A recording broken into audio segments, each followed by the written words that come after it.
Hello, everybody. How are you?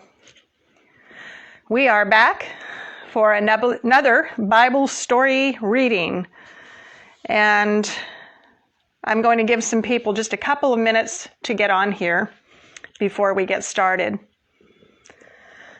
For those of you who may be joining one of these videos for the first time, just to let you know what we do here, we go through the different stories of the Bible. This is for people who don't know what the stories are. They don't know what they say. Or maybe you've only heard bits and pieces of the stories. Maybe you have an idea of what the stories are, but you have never heard them in their entirety. Or you've only heard what somebody else has told you about them.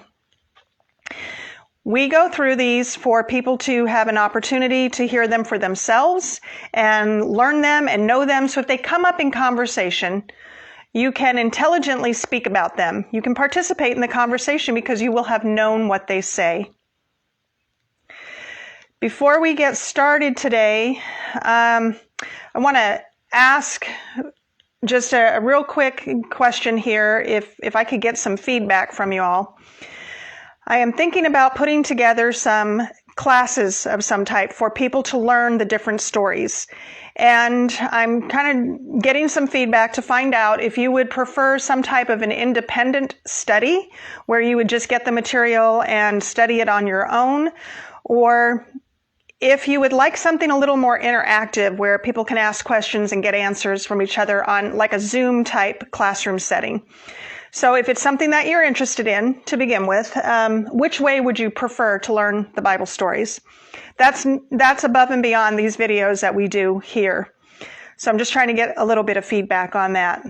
If you would let me know in the comments or message me, that would be great. I'd appreciate it. All right. Well, we have been going over the story of David becoming king. And we left off where there was this battle, and now they're kind of in the middle of this civil war. The house of Saul and the house of David are fighting against each other. And they're fighting for control and power. And at one point in the battle, you'll remember that Asahel was chasing after Abner, and he said, "Don't chase me. I don't want to have to kill you. I don't want to have to face your brother and say I killed you. Just leave me alone. Stop chasing me." But he wouldn't let up, and sure enough, Abner killed him. Well, that scenario is going to come back to haunt Abner in this next chapter. So we're going to pick off now with 2 Samuel chapter 3. During the long war between the house of Saul and the house of David, David was growing stronger, and the house of Saul was becoming weaker. Sons were born to David in Hebron. His firstborn was Amnon by Ahinoam the Jezreelite. His second was Chileab by Abigail, the widow of Nabal the Carmelite. The third was Absalom, son of Maacah, the daughter of King Talmai of Geshur. The fourth was Adonijah, son of Haggith. The fifth was Shephatiah, son of Abital. The sixth was Ithream by David's wife, Eglah. So he had a lot of wives. These were born to David in Hebron. During the war between the house of Saul and the house of David, Abner kept acquiring more power in the house of Saul. Now, Saul had a concubine whose name was Rizpah, daughter of Aiah. And Ishbosheth questioned Abner, "Why did you sleep with my father's concubine?" Abner was very angry about Ishbosheth's accusation. "Am I a dog's head who belongs to Judah?" he asked. "All this time I've been loyal to the family of your father Saul, to your brothers and to his friends, and haven't betrayed you to David. But now you accuse me of wrongdoing with this woman? May God punish Abner and do so severely if I don't do for David what the Lord swore to him, to transfer the kingdom from the house of Saul and establish the throne of David over Israel and Judah from Dan to Beersheba." Ishbosheth did not dare respond to Abner because he was afraid of him. Abner sent messengers as his representatives to say to David, "Whose land is it? Make your covenant with me, and you can be certain I am on your side to turn all Israel over to you." David replied, "Good, I will make a covenant with you. However, there's one thing I require of you. You will not see my face unless you first bring Saul's daughter Michal when you come to see me." Then David sent messengers to say to Ishbosheth, son of Saul, "Give me back my wife Michal. I was engaged to her for the price of 100 Philistine foreskins." So Ishbosheth sent someone to take her away from her husband Paltiel, son of Laish. Her husband followed her, weeping all the way to Bahurim. Abner said to him, "Go back." So he went back. Abner conferred with the elders of Israel. "In the past you wanted David to be king over you. Now take action. Because the Lord has spoken concerning David through my servant David, I will save my people Israel from the power of the Philistines and the power of all of Israel's enemies." Abner also informed the Benjamites and went to Hebron to inform David about all that was agreed on by Israel and the whole house of Benjamin. When Abner and 20 men came to David at Hebron, David held a banquet for him and his men. Abner said to David, "Let me now go, and I will gather all Israel to my lord the king. They will make a covenant with you, and you will reign over all you desire." So David dismissed Abner, and he went in peace. Just then, David's soldiers and Joab returned from a raid and brought a large amount of plundered goods with them. Abner was not with David in Hebron because David had dismissed him, and he had gone in peace. When Joab and his whole army arrived, Joab was informed. Abner, son of Ner, came to see the king. The king dismissed him, and he went in peace. Joab went to the king and said, "What have you done? Look here. Abner came to you. Why did you dismiss him? Now he's getting away. You know that Abner, son of Ner, came to deceive you and to find out about your military activities and everything you're doing." Then Joab left David and sent messengers after Abner. They brought him back from the well of Sirah, but David was unaware of it. When Abner returned to Hebron, Joab pulled him aside in the middle of the city gate as if to speak to him privately. And there Joab stabbed him in the stomach. So Abner died in revenge for the death of Asahel, Joab's brother. David heard about it later and said, "I and my kingdom are forever innocent before the Lord concerning the blood of Abner, son of Ner. May it hang over Joab's head and his father's whole family, and may the house of Joab never be without someone who has a discharge or a skin disease, or a man who can only work a spindle, or someone who falls by the sword or starves." Joab and his brother Abishai killed Abner because he had put their brother Asahel to death in the battle of Gibeon. David then ordered Joab and all the people who were with him, "Tear your clothes, put on sackcloth, and mourn over Abner." And King David walked behind the coffin. When they buried Abner in Hebron, the king wept aloud at Abner's tomb.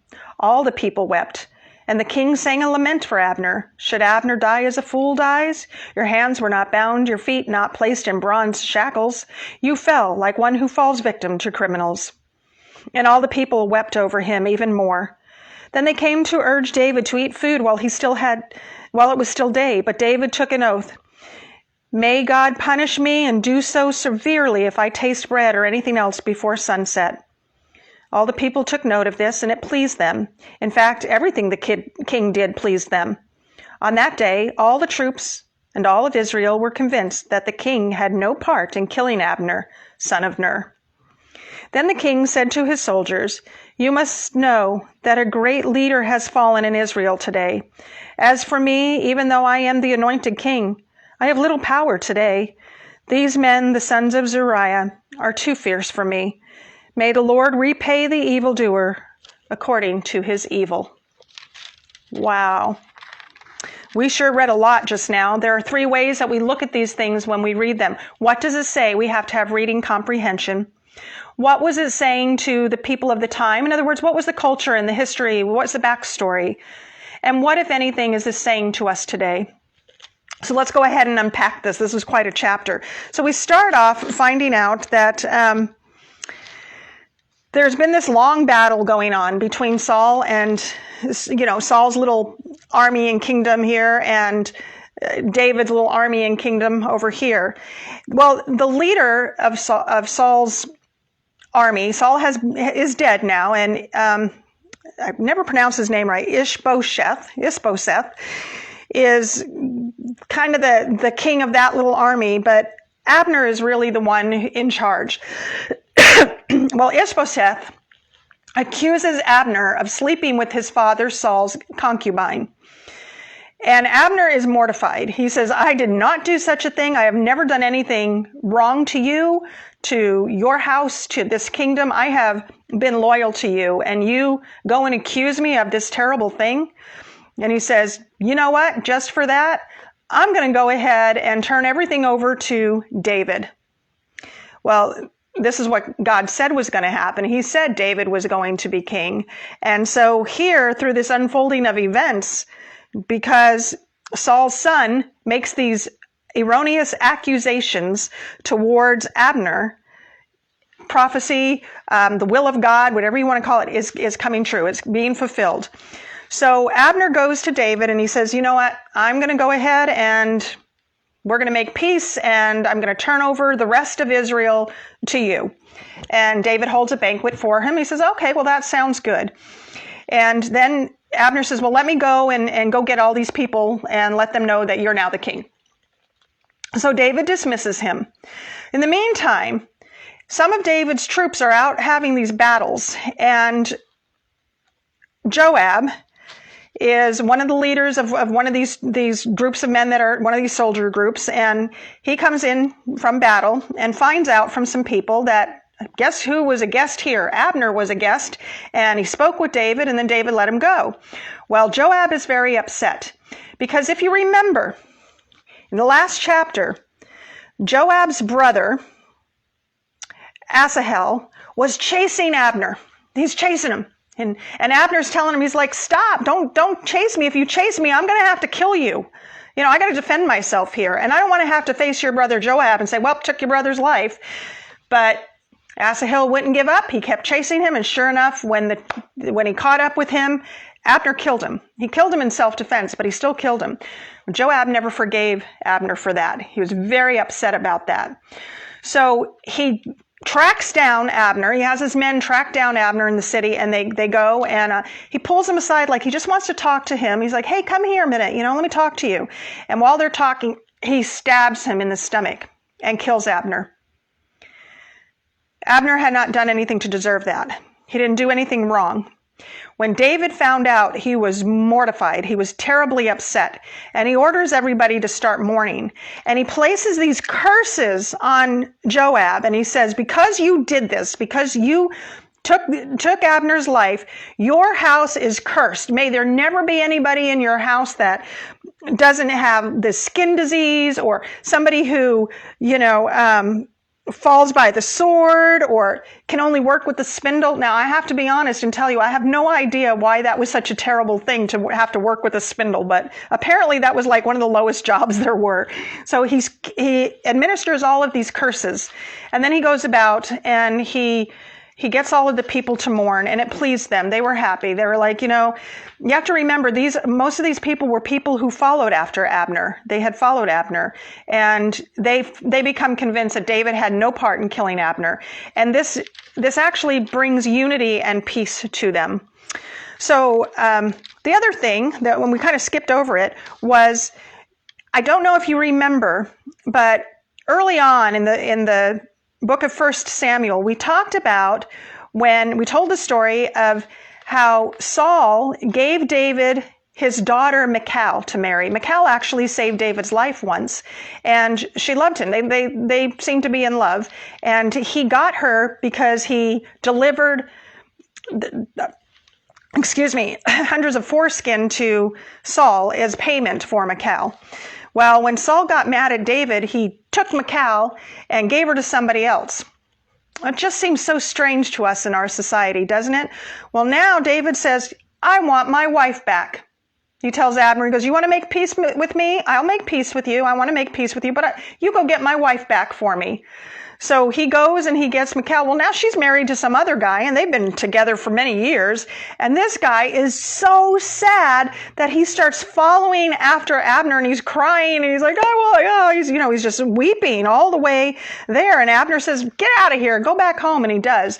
And it's kind of a sad thing, really, when you think about that.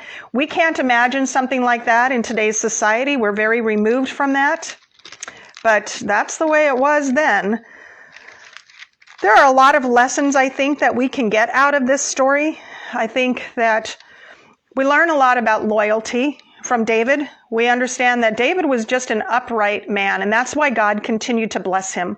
We also learn, like we do with all of the stories that we've gone through, that God is a God of his word. When he says something is going to happen, something happens. We may not understand how it's going to happen, when it's going to happen, or even why, but it always happens because God says it's going to happen. He said David would be king of all Israel, and he did become king of all of Israel. And so this story here, we see all of these little pieces coming together, and David really kind of coming into his full kingdom. And he's earned the respect and the adoration of the people that are following him.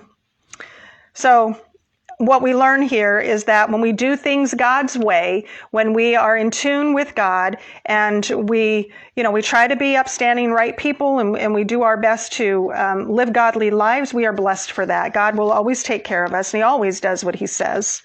So I hope you learned something today. Next time we get together, let's see, we're going to start with chapter 4. So that's where we are leaving off today. I hope you have a wonderful day, and God bless you.